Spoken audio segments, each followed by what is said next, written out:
I took him on the trip because, in truth, I didn't want to go alone.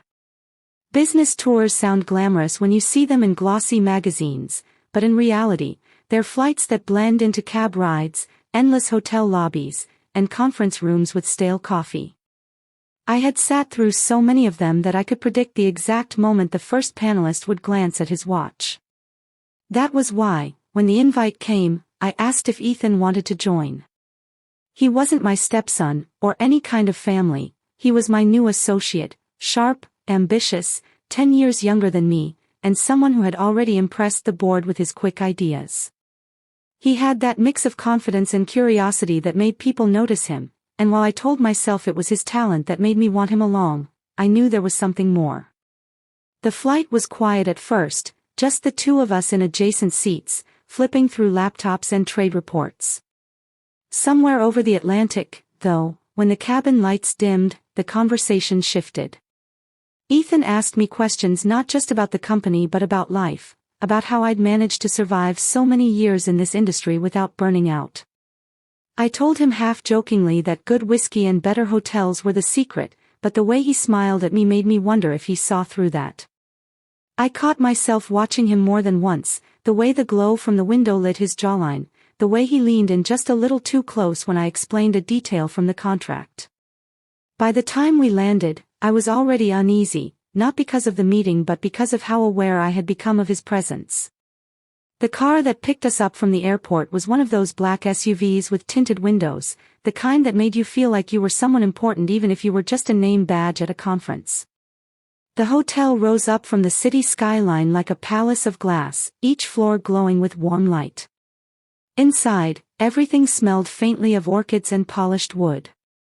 The marble lobby gleamed, and the chandeliers dripped crystals like frozen raindrops. When the concierge greeted us by name, Ethan let out a low whistle and murmured, "You weren't kidding about better hotels." Our suites were side by side, each with doors that could connect if unlocked from inside. I told myself not to think about that detail, but I couldn't help it. The suite itself was larger than some apartments I'd lived in, with floor-to-ceiling windows overlooking the city, a bed dressed in white linen that looked like it had been plucked from a dream, and a bathroom designed for indulgence. The shower alone was a glass-walled sanctuary with rainfall heads and jets that promised to wash away more than just the day's stress. I lingered there for a while, running my hand across the cool marble, imagining the rush of hot water. The first day passed in a blur of presentations and dinners with clients who laughed too loudly and drank too much. Ethan charmed them easily, and I found myself both proud and strangely possessive, as though his success reflected on me but also drew others too close. That night, back at the hotel, he knocked on my door just after midnight. He held 2 glasses and a bottle of whiskey he must have found at the bar downstairs. "For research," he said, with a grin that was just shy of mischievous. I let him in, and we sat by the window, sipping and talking about nothing and everything, the city glittering below us. At some point, the conversation slowed, the silences stretching, filled with something heavier than words. It was past 2 when I told him I was going to shower.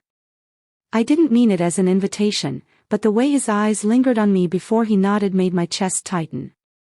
I slipped into the bathroom, letting the water pour over me, hot and insistent, steam clouding the glass. I closed my eyes and tried to think about work, about contracts, about anything but him in the next room. But the knock came anyway, soft at first, then clearer.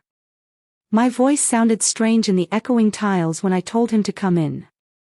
The door creaked open, and through the blur of steam, I saw his silhouette. He didn't say a word, just stepped inside, the faint rustle of clothes dropping to the floor before he joined me under the rain of water. The heat from the shower was nothing compared to the jolt that ran through me when his hand brushed mine. It was reckless, unplanned, and yet it felt inevitable, as though the entire trip had been leading us here. The marble walls seemed to close around us, the sound of the water masking everything except the rapid beat of my heart. He kissed me like he'd been waiting all along, and I didn't resist. My body betrayed the caution my mind screamed for, and in that moment, under the cascade of water, business, rules, and reason slipped away.